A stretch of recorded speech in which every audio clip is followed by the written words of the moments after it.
There's currently a war going on right now, a war against running backs, and it's not new. For years now, people have been attacking the value of the position, and for good reason, to be honest. There's just no reason to waste much capital on a running back given their lack of longevity, how easy it is to replace them, and also just because of modern offensive trends and preferences that heavily favor passing. But I think for the first time, we might be going too far, which happens all the time. In any sort of market, there comes a point where things become overvalued or undervalued, and I think running backs are becoming slightly undervalued for the first time in a while, and I think the 2022 running back class is proof of this. Now, I think the important distinction here is when it comes to paying running backs big contracts, that's always going to be tough to do. When I say the running backs are undervalued, I'm mostly talking about their draft position.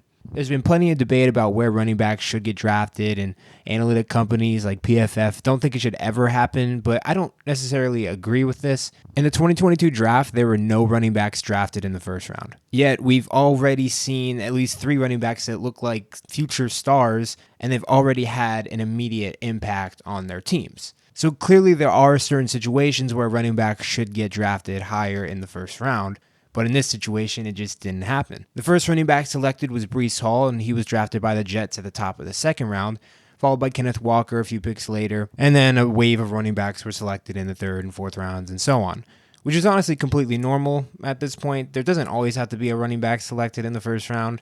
At most, maybe 1 or 2 usually. But usually when there aren't any running backs taken in the first round, it's because the class isn't as good, and clearly this class is really good. They look special, to be honest. We're only 7 weeks into the season, and we see guys already cementing themselves as top caliber running backs in the entire league. And maybe they should have been considered earlier in the draft by other teams. But as it is, they weren't, and now the Jets have Breece Hall.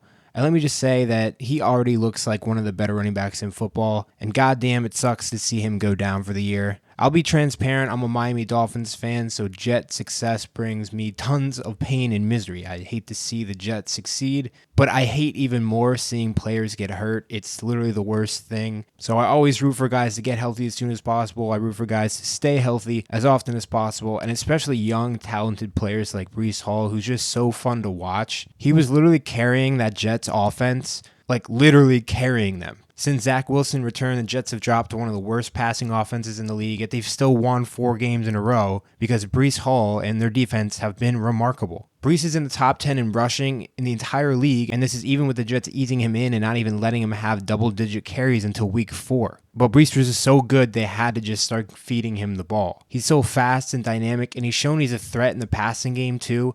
He just looks like the Jets got an absolute stud, and as a football fan, I can't wait to see him back on the field again, hopefully even better than he was before. Another guy, Kenneth Walker, drafted by Seattle in the second round. He also got off to a slow start, also fell to the second round, but he has been dominant in the past few weeks. He's just an unreal combination of power and speed, and he just looks like a baller. Like, coming into the draft, I personally viewed Breece as a step above K-Walk, but my God, he looks like he could honestly be even better. Like, despite missing the early part of the season from an injury, he is already in the top 15 in rushing, and he's second to only Khalil Herbert in yards per carry for running backs. And I remember being very curious to see him and Breece perform in the combine because I wanted to see how athletic these guys were, and they both blew me away at the combine. Kenneth Walker literally was just clocked as the fastest ball carrier of the season by Next Gen Stats. He was clocked at 22.09 miles per hour. And combine that with his elusiveness and tackle breaking ability and pure power, he just has a look of a superstar running back. The Seahawks offense right now is literally must-watch football. Please go tune into them. Between Kenneth Walker and the Geno Smith revival, it's just so fun to watch that offense work. And if you're not watching them, you should definitely start.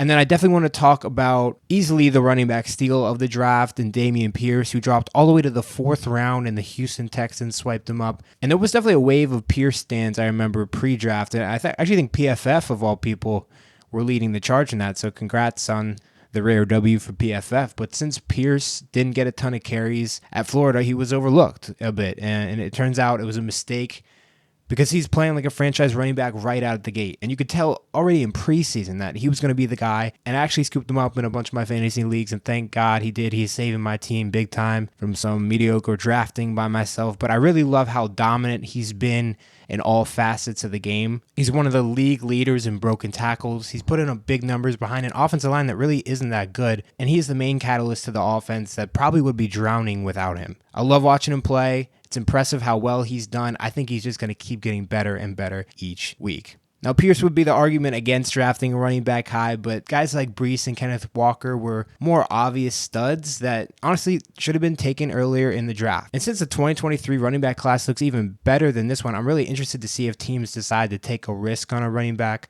higher than they normally would based off the success that they're seeing from this class. And even beyond the 3 studs, there's been some other solid contributors like Rashad White, Tyler Algier in Atlanta. There are also some other guys in this class I still think can be good. They just may need a little more time to develop. But so far, it's obvious this class is going to be special, and I can't wait to watch all these guys in their careers. I think the 3 of these guys are really going to do something special. If you're new here, it'd mean a lot if you would subscribe. I'm going to keep pumping out NFL content, and as the draft gets closer, I'll start looking at some more prospects as well. But as always, thanks for watching this long. I'll catch you later.